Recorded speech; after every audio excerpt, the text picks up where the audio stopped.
Hello.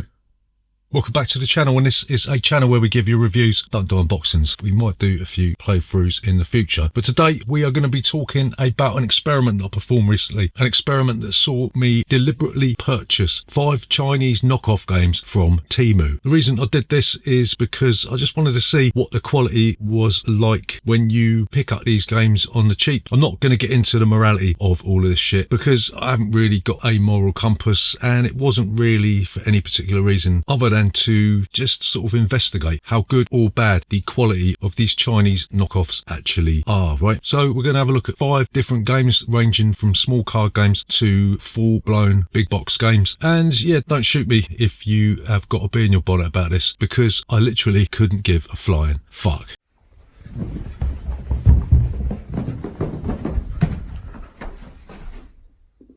Bollocks.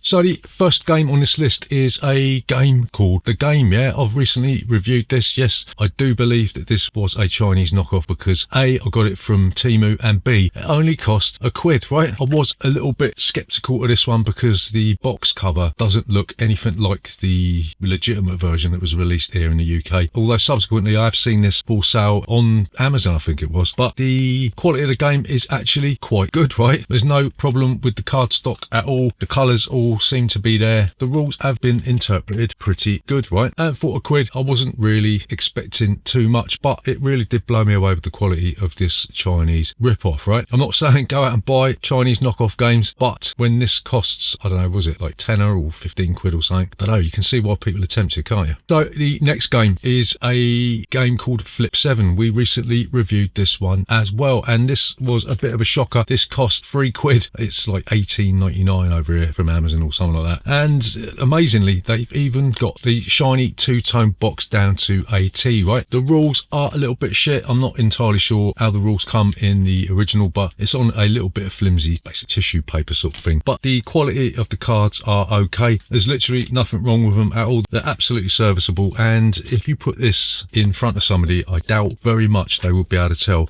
that this was not a legitimate copy of Flip 7, right? Again, I'm going to say this for everyone. I'm not condoning the fact that these Chinese companies are pumping out shitloads of these rip-off games, yeah, but I just fancied having a look, and this one is actually really good quality. So the next game on this list is a cooperative game called the Grizzled, yeah? This is where it starts to get a little bit weird. The box is printed quite well. They've got all of the nuances of the box down, that little dove inside the box, yeah? I don't know if the original was as rough as this or whether it was as difficult to get the lid off of the box. The beer mat thing did come with like a water stain on it, which is a little bit weird, unless I sort of had a crafty wank in the box or something like that. I can't really remember. And I don't know, the cardstock seems a little bit shit on this one. I don't know if the real version came with like crap cards, but if it did, then it's a fantastic knockoff. But if it didn't, then it is a little bit poo, right? I don't know if the rule book was this hard to read. The writing is really, really small, but the ink they've used is pretty good. It's quite colourful, and I don't know, aside from an issue with the box being tight, you can't really grumble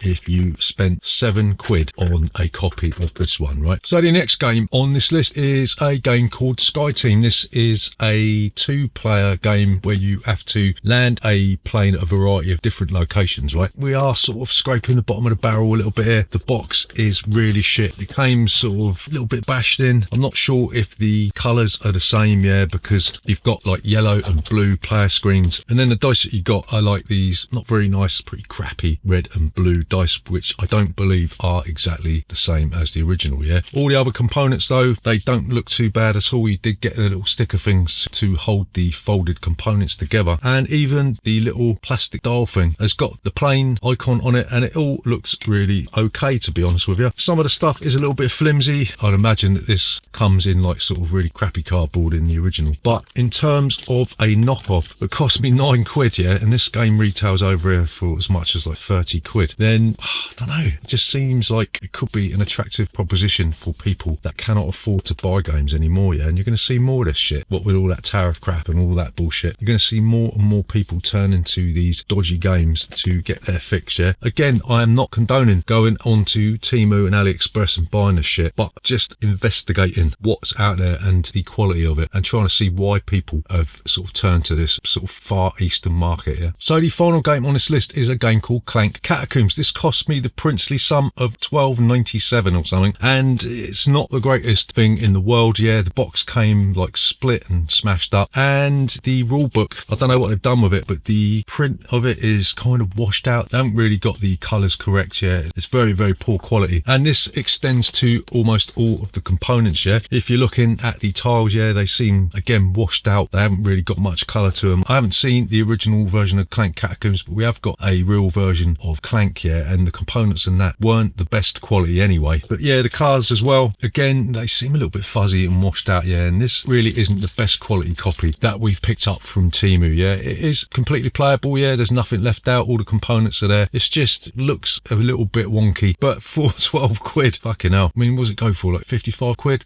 12 quid versus 55 quid. It's tempting, isn't it? Even if the colours are completely fucked. Yeah, it's just a shame that the game isn't that good either. Yeah, so there you go. That is 5 games that we bought from AliExpress just to see what the quality of Chinese knockoffs are. What do you think of Chinese knockoffs? Do you think people that go to Temu and AliExpress are morally bankrupt? Do you think they're a bunch of wankers? Or do you think that the industry has basically forced people's hands into seeking out cheaper options? Yeah, have a tear up in the comments down below. Remember, if you're new here, then please consider subscribing to this channel, hit the like button and all that YouTube bullshit. We'll see you next time.